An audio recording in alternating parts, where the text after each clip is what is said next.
इससे पहले हम लोग 3 वीडियो बना चुके हैं, ठीक है। तो जो पार्ट 1 और पार्ट 2 का वीडियो था वो प्रकाश विद्युत प्रभाव से संबंधित था और लगभग वो पूरी तरह से कंप्लीट हो चुका था। प्रकाश विद्युत प्रभाव पहले और दूसरे वीडियो में कंप्लीट हो चुका था। उसके बाद तीसरा वीडियो जो हम बनाए थे वो इलेक्ट्रिसिटी पार्ट 1 था। उसमें हम 4 टॉपिक को सिर्फ एक समझ के तौर पर समझे थे, ठीक है। और आज का जो वीडियो बन रहा है ना, इलेक्ट्रिसिटी पार्ट 2 उसका नाम है, ठीक है। तो इस वीडियो को समझने से पहले आप लोग को उस वीडियो को देखना बहुत ज़रूरी है, क्योंकि 4 दिन का गैप हो गया उस वीडियो और इस वीडियो के बीच में।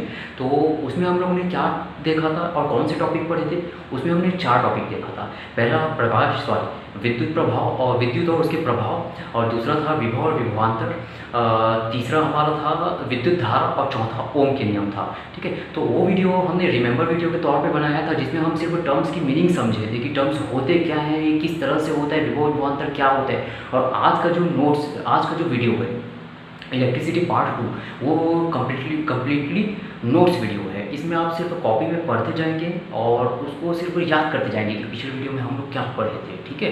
तो बहुत अच्छे से समझ आएगा। बस हमको पुराना वीडियो, पिछला वीडियो एक बार अच्छे से देखना है, उसके बाद इसको देखना है, ठीक है। और जो नोट्स बनेगा उसको स्क्रीनशॉट लेके आप लोग कॉपी बना सकते हैं, ठीक है। और एक निवेदन आपसे यही है कि अगर वीडियो आप लोग को अच्छा लग रहा है, तो पहले ही मैं बताया था प्रचार के उद्देश्य से नहीं बना रहा हूँ। इसलिए लॉकडाउन के समय में एक समय का यूटिलाइजेशन है, मान के चलिए। तो अगर ये आपको वीडियो अच्छे लग रहे हैं और मेरा पढ़ाना अच्छा लग रहा है, तो प्लीज़ कमेंट में आप फीडबैक जरूर दीजिएगा, ताकि मुझे पता तो चले कि मेरा टाइम यूज़ हो रहा है, अच्छे से यूज़ हो रहा है। अगर आप लोग को पसंद नहीं आ रहा, ज़बरदस्ती का वीडियो बन रहा है, तो ये एक प्रकार से मान के चलिए कि ये टाइम वेस्ट हो रहा है। तो प्लीज़ देख के अगर आपको समझ आ रहा होगा तो प्लीज़ कमेंट में इसका आप फीडबैक दीजिएगा, ओके। तो अब नोट्स देखते हैं। मैं लाइन पढ़ते जाऊँगा, पूरा एकदम डिटेल नहीं करूँगा, नहीं तो वीडियो लंबा बन जाएगा। पुराने वीडियो का सिर्फ ये नोट्स फॉर्मेट है, ओके। ये वीडियो हमारा इलेक्ट्रिसिटी पार्ट 2 नोट्स वीडियो है, ठीक है।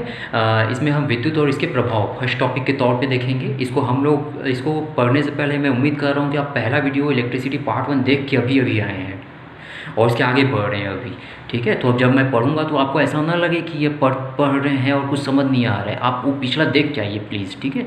तो विद्युत तीव्रता, किसी बिंदु आवेश के चारों ओर का वह क्षेत्र, किसी बिंदु आवेश जैसे कोई आवेश रखा, बिंदु आवेश के चारों ओर का वह क्षेत्र जहाँ पर कोई दूसरा आवेश आने पर आकर्षण या प्रतिकर्षण बल का अनुभव करता है, उसे विद्युत क्षेत्र कहते हैं, ठीक है। तो ये आपका फर्स्ट पैराग्राफ क्या हो गया, ये विद्युत क्षेत्र को बता रहा है। सेकंड पैराग्राफ क्या बताएगा, विद्युत क्षेत्र की तीव्रता।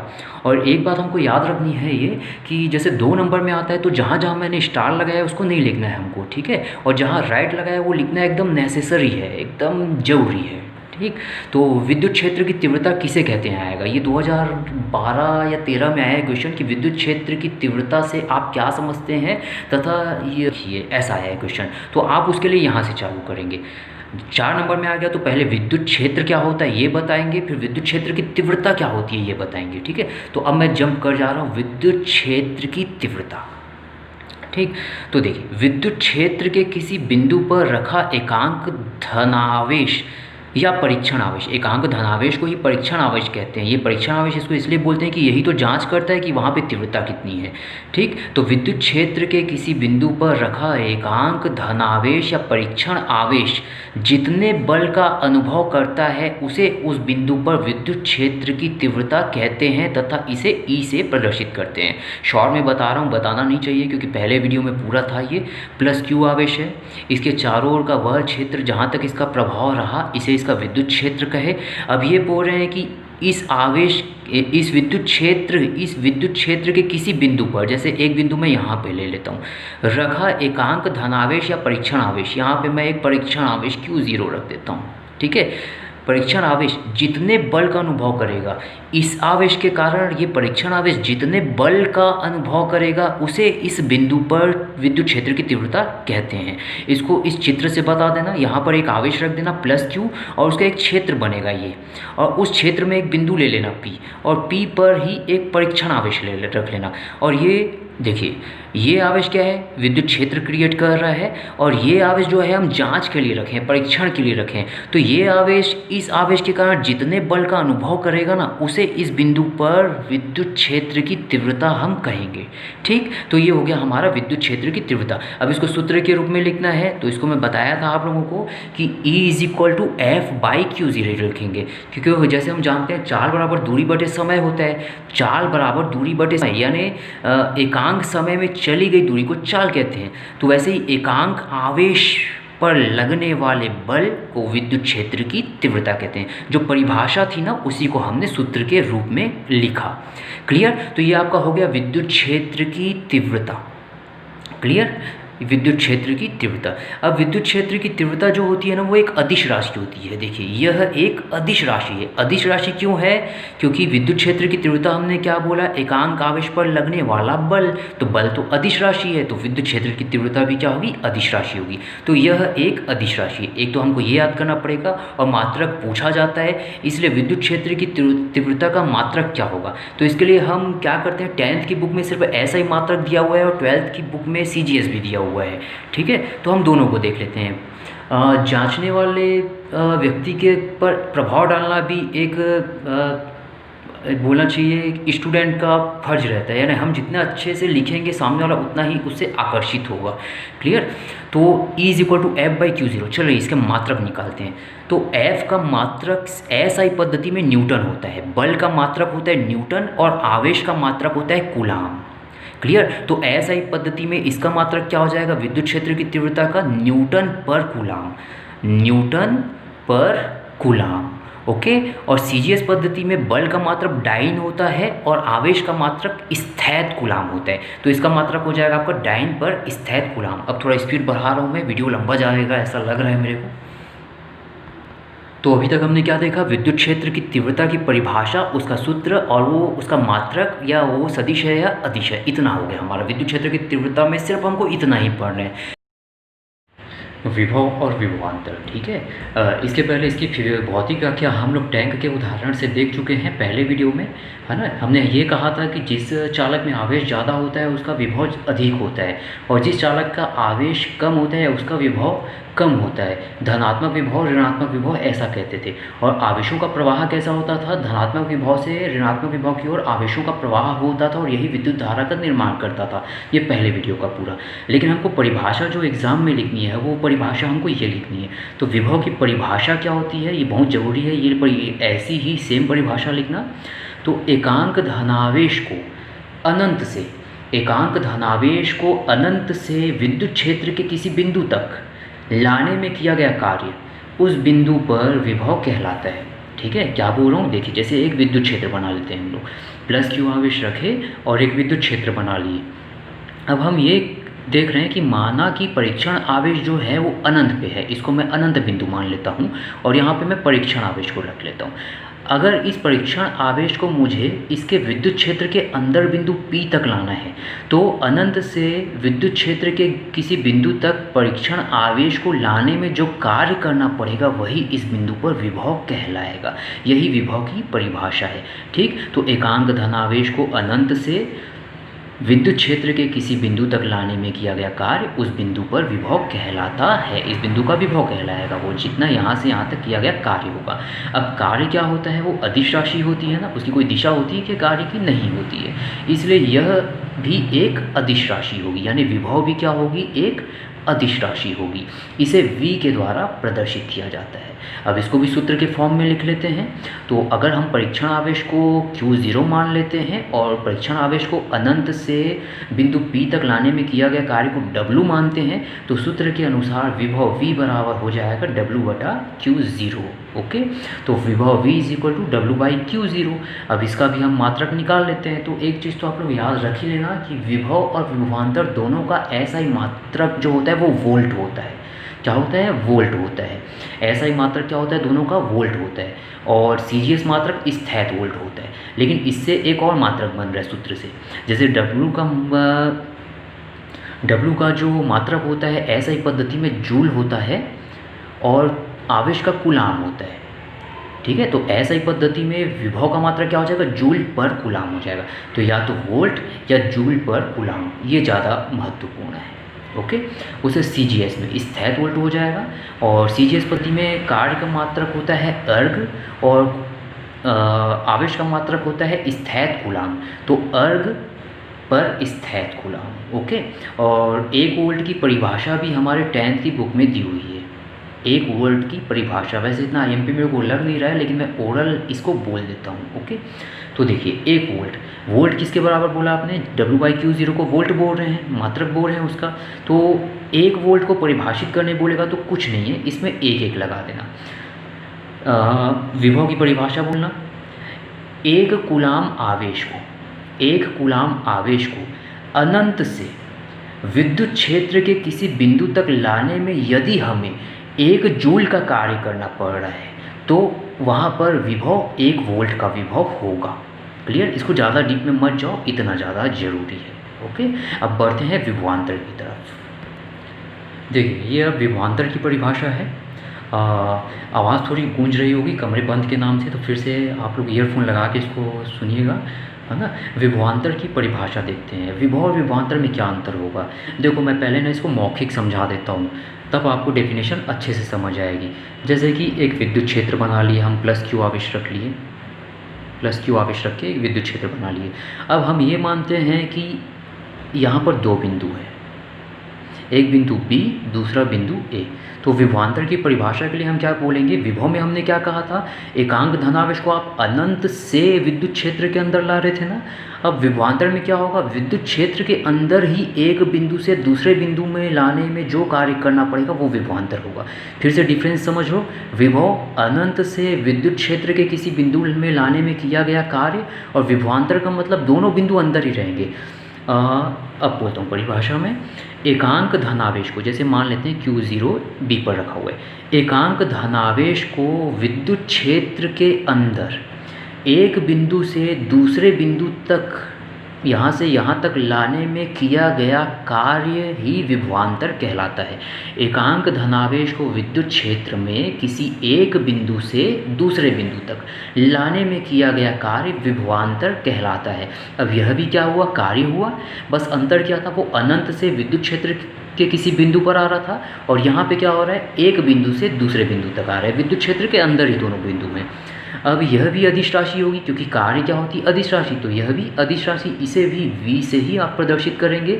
और दूसरे शब्दों में हम ये बोल सकते हैं कि 2 बिंदुओं के विभव का अंतर विभवांतर कहलाता है। ठीक है, ये लिखना ज़्यादा जरूरी नहीं, इसलिए स्टार लगाया हूँ। लॉन्ग क्वेश्चन में आएगा तभी आप दोनों परिभाषाओं को लिखेंगे, नहीं तो एक ही से काम चल जाएगा। ओके, अब इसको भी सूत्र के फॉर्म में लिख लेते हैं। तो कभी भी सूत्र आप लगाते हैं ना, तो बनाते हैं तो पहले उसकी थ्योरी लिख दीजिए कीजिए, है ना। यदि एकांक धनावेश Q0 हो, नामकरण कर रहे हैं उसका, को विद्युत क्षेत्र में बिंदु B से A तक लाने में किया गया कार्य W हो। देखो परिभाषा में Q0 W ये सब कुछ नहीं बोलना है, लेकिन जब सूत्र बनाएंगे तब हमको ये लिखना है, उसके बाद सूत्र बनाना है। तो V = क्या हो जाएगा, VA - VB, ये दूसरी परिभाषा में बोला ना, 2 बिंदुओं के विभव में अंतर, यानी VA - VB कर दिया, = W/Q0। ओके, इसका मात्रक भी सिर्फ SI में याद कर लो, CGS का भी सेम ही रहेगा। SI में वोल्ट या जूल पर कूलाम सेम, क्योंकि वहाँ भी W/Q0 था, यहाँ पे भी W/Q0 है, इसलिए हमारा यहाँ मात्रक क्या होगा, जूल पर कूलाम ही होगा। ठीक है, अब एक चित्र यहाँ बना देना, कैसा, पीछे का भी चित्र बना हुआ है, इसको मैं एक्सप्लेन कर रहा हूँ, आपको वो भी एक्सप्लेन हो जाएगा। +Q आवेश रखें, उसका विद्युत क्षेत्र बना, ये बना के मत दिखाना विद्युत क्षेत्र को। उस विद्युत क्षेत्र में 2 बिंदु बना देना, A और B, और नोट दिखा देना कि B पर Q0 आवेश रखा है, उसको हम B से A तक ला रहे हैं। तो जो कार्य करना पड़ेगा ना, वही विद्युत क्षेत्र की वही विभवांतर की परिभाषा होगा। अगला है हमारा विद्युत धारा। विद्युत धारा हम जानते हैं, चालक में जब आवेशों का प्रवाह होता है तब इसे विद्युत धारा कहते हैं। क्लियर, लेकिन परिभाषा हमको ये लिखनी है, लॉन्ग नंबर में है तो इसको भी डाल सकते हैं आप। परिभाषा हमको ये लिखनी है, क्या परिभाषा, किसी चालक के अनुप्रस्थ परिच्छेद से एकांक समय में प्रवाहित होने वाले आवेश की मात्रा को विद्युत धारा कहते हैं। इसे I से प्रदर्शित करते हैं। ठीक है, विद्युत धारा को I से व्यक्त किया जाता है, और उसकी परिभाषा ये होती है, फिर से बोल रहा हूँ, ये थोड़ा समझ नहीं आ रहा होगा, बट इसको मैं चित्र से समझाऊंगा, है ना। देखिए सबसे पहले ना एक वायर बना लेते हैं। चालक क्या होता है, वायर ही तो होती है ना, जैसे कॉपर की वायर है, तो ये मान लेता हूँ मैं वायर है एक, ठीक है। इसको मैं बेलनाकार बना रहा हूँ, इतनी मोटी दिखती नहीं है लेकिन होती इसी आकार में है। तो ये बोल रहा है कि किसी चालक के अनुप्रस्थ परिच्छेद, अभी अनुप्रस्थ परिच्छेद क्या है, ये क्वेश्चन क्रिएट हो जाता है कि क्या है ये अनुप्रस्थ परिच्छेद। तो अनुप्रस्थ परिच्छेद का मतलब होता है, जैसे आप पाइप देखते हैं ना, जिससे आप पानी भरने के लिए यूज़ करते हैं, तो ये होता है पूरे पाइप, है ना। तो जो जिधर से पानी निकलता है ना, वो उसको बोलते हैं अनुप्रस्थ परिच्छेद। या किसी पाइप को ना बीच से काट देना, तो जो सर्कल एरिया बनता है ना, वो उसका अनुप्रस्थ परिच्छेद रहता है। तो जैसे ही मैं कॉपर की वायर मान लेता हूँ, तो इधर से ही करंट बह रही है ऐसे करके, है ना, ये बहुत लंबी वायर है मान लीजिए। तो एकांक समय में किसी चालक के अनुप्रस्थ परिच्छेद से, किसी चालक के अनुप्रस्थ परिच्छेद से एकांक समय में आवेश की जितनी मात्रा प्रवाहित होगी इस पाठ से, उसे हम विद्युत धारा कहते हैं। फिर से बोल रहा हूँ, किसी चालक के अनुप्रस्थ परिच्छेद से एकांक समय में जितने आवेश प्रवाहित होने लगते हैं उसे हम विद्युत धारा कहते हैं। ना इतने पार्ट से टाइम देखना चालू कर दो कि 1 सेकेंड में कितने आवेश यहाँ से बह के निकल गए, वही विद्युत धारा है। बाकी इसको पढ़ लेना, ओके। चलिए, तो विद्युत धारा की परिभाषा फिर बना देना। कैसे बना पाओगे, वही बोला ना, एकांक समय बोले ना हम लोग, तो टी को नीचे कर देना। एकांक समय में प्रवाहित होने वाले आवेश की मात्रा को हम विद्युत धारा कहते हैं, ठीक। अब इसका मात्रक होता है एम्पियर, और विद्युत धारा भी एक अदिश राशि है। अब हम लोग ये सोच रहे होंगे कि अरे यार, विद्युत धारा तो धारा बोल रहे हैं, तो इसको तो दिशा में बहना चाहिए, तो दिशा में बहना चाहिए, लेकिन हमको इसकी परिभाषा में जाना है। विद्युत धारा मैंने क्या बोला, आवेश प्रवाह की दर का मतलब विद्युत धारा कहा। तो आवेश प्रवाह दर की कोई दिशा होती है कि नहीं होती, तो विद्युत धारा भी एक अदिश राशि है। क्लियर। तो इसकी जो यूनिट है वो एम्पियर है। अगर आपको कोई 1 एम्पियर को परिभाषित करने बोल देगा, 10th की बुक में दिया है, आजकल बहुत डीप में भी क्वेश्चन पूछ देता है, तो 1 एम्पियर को परिभाषित कीजिए बोल देगा। मान लीजिए अगर ये बोला कि विद्युत धारा क्या है समझाइए, तथा 1 एम्पियर की परिभाषा को, 1 एम्पियर को परिभाषित कीजिए, तो कुछ नहीं, आप बोलेंगे किसी चालक के अनुप्रस्थ परिच्छेद से 1 सेकेंड में यदि प्रवाहित होने वाले आवेश 1 कूलाम हो, तो उसमें बहने वाली धारा को हम 1 एम्पियर की धारा कहेंगे। 1 सेकेंड में 1 कूलाम आवेश प्रवाहित हो रहे हैं अनुप्रस्थ परिच्छेद से, तो हम उसको 1 एम्पियर की धारा कहेंगे। एम्पियर के अन्य छोटे बड़े मात्रक भी हैं, जैसे एम्पियर तो बड़ा मात्रक हो गया, उसका छोटा मात्रक होता है मिली एम्पियर, और उससे और छोटा मात्रक होता है माइक्रो एम्पियर। जैसे मीटर का सेंटीमीटर, नैनोमीटर, माइक्रोमीटर ये सब होता है ना, वैसे ही इसका भी मिली एम्पियर और microampere. 1 milliampere 10⁻³ ampere, 1 microampere 10⁻6 ampere, okay. तो ये विद्युत धारा का लगभग पूरा कंप्लीट हुआ। और विद्युत धारा का मापन अमीटर के द्वारा किया जाता है। पूरा डीप में हम लोग पढ़ सकते हैं, लेकिन बहुत ज़्यादा लंबा हो जाएगा, इसलिए जितना वीडियो में बन रहा है उसको आप एक बार अच्छे से पढ़िएगा और बहुत अच्छे से समझ आएगा। ये मत सोचना कि बहुत लंबा वीडियो बन गया, लेकिन समझने के तौर पे बहुत अच्छा वीडियो बनेगा। और उसके बाद आप क्या करना, 10th की बुक में जो इसमें छूट रहा है वो आप 10th की बुक से जाके और 12th की बुक से थोड़ा बहुत लेकर स्टडी कीजिएगा। चलो लास्ट आ जाते हैं हम ओम के नियम पर, ठीक है। ओम का नियम क्या होता है, देखिए एक वैज्ञानिक था ओम, है ना, जॉर्ज साइमन ओम नाम का एक वैज्ञानिक था। इसके पहले हम लोग ये तो समझ गए ना कि कहीं भी विद्युत धारा का प्रवाह तभी होगा जब वहाँ पे हम विभवांतर लगाएंगे। और विभवांतर किसकी सहायता से लगाते हैं, बैटरी या सेल की सहायता से लगाते हैं। किसी वायर में हमको विद्युत धारा प्रवाहित करनी है तो हम क्या करेंगे, वहाँ पर एक बैटरी लगाते हैं। वो बैटरी क्या काम करती है, विभवांतर बंद करने का काम करती है।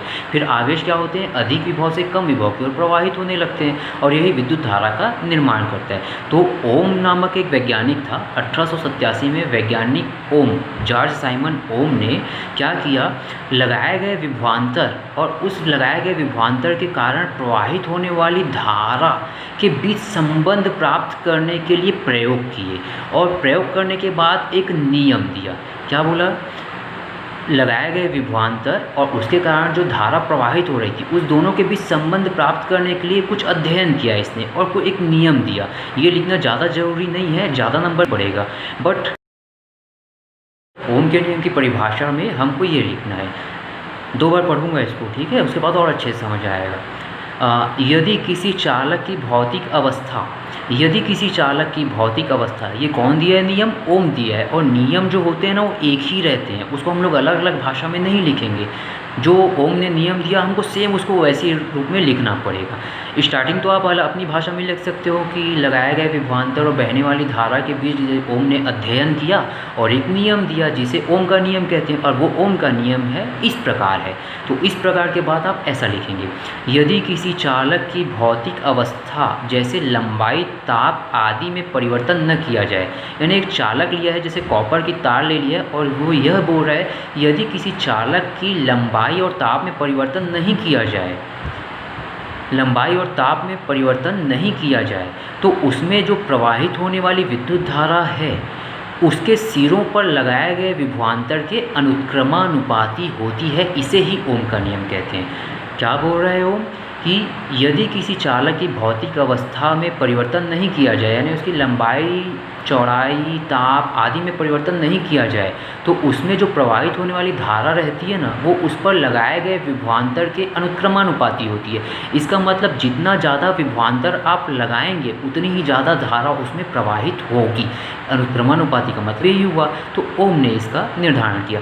अब ये जो पॉइंट आ रहा है ना, भौतिक अवस्था में परिवर्तन नहीं किया जाए, तो ये ऐसा है कि जैसे आपको कोई प्रैक्टिकल करने बोलेगा, अब आप उसी प्रैक्टिकल को करेंगे। अगर मान लीजिए जो प्रैक्टिकल आप कर रहे हैं, मान लीजिए जो प्रैक्टिकल आप कर रहे हैं उस पर ताप का प्रभाव पड़ रहा है, और आप उसी प्रैक्टिकल को पेंड्रा जो सबसे ठंडा स्थान है जहाँ टेम्परेचर थोड़ा कम रहता है वहाँ पे जाके प्रैक्टिकल कर रहे हैं, और एक को आप भेज रहे हैं चांपा जो सबसे गर्म स्थान है और वहाँ पे उसको प्रैक्टिकल करने बोल रहे हैं, और फ़ोन करके बोल रहे हैं भाई मेरा रीडिंग तो अलग आ रही है, तुम्हारी रीडिंग अलग आ रही है, ऐसा कैसा संभव है? तो कोई भी प्रैक्टिकल एग्जैक्ट कब होता है? जब आप उसको एक ही जगह पे, एक ही परिवेश पे करते हैं। तो वही ये कर रहा है, जैसे जिस चालक को आप लिए हो, तो ऐसा नहीं कि एक बार प्रैक्टिकल आपने 1 मीटर की लंबाई को लेके किया और दूसरी बार प्रैक्टिकल 2 मीटर की लंबाई पे किया। एक अच्छा निष्कर्ष आपको तभी प्राप्त हो सकता है जब आप पूरी परिस्थितियाँ, परिवेश को एक जैसा रखेंगे। तो वही कह रहा है कि एक तार जैसे आपने ले ली तो ताप और लंबाई उसमें कोई परिवर्तन ना हो। अब उसमें क्या करो, आप पहले 5 वोल्ट की बैटरी लगाओ और देखो कितनी करंट प्रवाहित हो रही है। फिर उस पर पहले 5 वोल्ट की बैटरी लगाओ, फिर देखिए कि उसमें कितनी करंट प्रवाहित हो रही है। फिर 10 वोल्ट की बैटरी लगाओ, फिर देखो उसमें कितनी करंट प्रवाहित हो रही है। फिर 15 वोल्ट की बैटरी लगाओ, फिर देखो, और फिर दोनों में संबंध निकालो। 5 में था तो कितना आया, 10 में था तो कितना आया, 15 में था तो कितना आया। तो ये पता चला कि जैसे जैसे वोल्टेज बढ़ाते जाओगे वैसे वैसे धारा भी बढ़ते जाएगी। इसी से पता चला कि V is proportional to I होता है, यानी लगाया गया विभवांतर धारा के बहने वाली धारा जो रहती है वो लगाए गए विभवांतर के अनुक्रमानुपाती होती है। अब अनुक्रमानुपाती को हटाने के लिए हम बराबर का चिन्ह लगाएंगे, और बराबर का चिन्ह कब लगाएंगे? जब यहाँ पे नियतांक हमको लगाना पड़ेगा। तो V इज इक्वल टू हो जाएगा RI। R हमने स्वेच्छा से एक नियतांक लिया है, जहाँ R एक नियतांक है जिसे चालक का प्रतिरोध कहते हैं। अगला जो वीडियो बनेगा ना, इस प्रतिरोध के ऊपर एक लॉन्ग वीडियो बनेगा, बहुत ही IMP टॉपिक है, हर साल इससे क्वेश्चन आ ही रहा है। प्रतिरोध क्या होता है, विशिष्ट प्रतिरोध क्या होता है, प्रतिरोधों का संयोजन कैसा होता है, ये एक बार नहीं आएगा लेकिन प्रतिरोध तो आके ही रहेगा।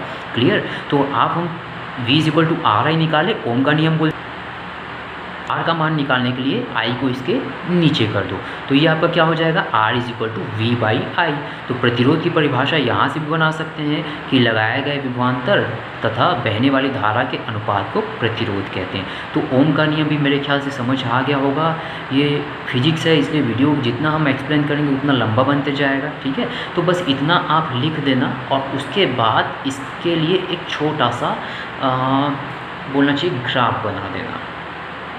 ये ग्राफ है, ठीक है। ये ग्राफ बनाने से पहले मैं ये सीमाएं बता देता हूँ, पूछेगा तभी बनाना सीमा को। ओम के नियम की कुछ सीमाएं हैं। पहली सीमा ये है, चालक का ताप नियत होना चाहिए और चालक में विकृति नहीं उत्पन्न होनी चाहिए। विकृति यानी लंबाई चौड़ाई नहीं चेंज होनी चाहिए, है ना। तो ये तो हमने शुरू में ही देख लिए, यही ओम के नियम की कमियाँ हैं। अब देखो, ओम ने जो प्रयोग किया ना, उसने देखा कि जैसे वो वोल्टेज 2 रखा, फिर 4 रखा, फिर 6 रखा, तो उसने देखा कि जो धारा थी, मेरा उदाहरण दे रहा हूँ ये, ठीक है। मैं धारा अगर 2 वोल्ट पे 10 एम्पियर की धारा बह रही है, 4 वोल्ट पे 20 की बहेगी, 6 वोल्ट पे 30 की बहेगी, तो यानी रैखिक रूप से ये बढ़ रहे थे। तो उसने दोनों के बीच एक ग्राफ प्राप्त किया, नीचे V को प्रदर्शित किया x अक्ष पे और y अक्ष पे आई को प्रदर्शित किया और एक ग्राफ प्राप्त किया जो रैखिक प्राप्त हुआ। यानी ये यही बता रहे हैं कि v इज़ प्रोपोर्शनल टू आई, जैसे जैसे v बढ़ाओगे आई भी बढ़ते जाएगा। तो आज का टॉपिक हम लोग का कंप्लीट हो गया। ये नोट्स का वीडियो था। इसमें आप लोग क्या करना, स्क्रीनशॉट लेके या बीच बीच में स्टॉप करके नोट्स बना लेना, ठीक है। और पहला वीडियो देखने के बाद इसको देखना। आई होप आप लोग को समझ आ रहा हो, ठीक है। और जहाँ भी डाउट होगा ना तो आप कमेंट में कम से कम फीडबैक तो दे ही सकते हैं कि समझ आ रहा है नहीं आ रहा है, बहुत ज़्यादा डिटेल हो जा रहा है। देखिए पिछले साल के टॉपिक में ना एक क्वेश्चन ऐसा आ गया था जो एकदम एज इट इज़ सिलेबस में नहीं था, उसके अंदर का था। तो आप पूरा अच्छे से पढ़िए, मेंस है तो लंबा तो लिखना पड़ेगा, है ना। जो आएगा वही लिखना है, लेकिन पढ़ना सब कुछ है। ओके, तो थैंक यू, बाय।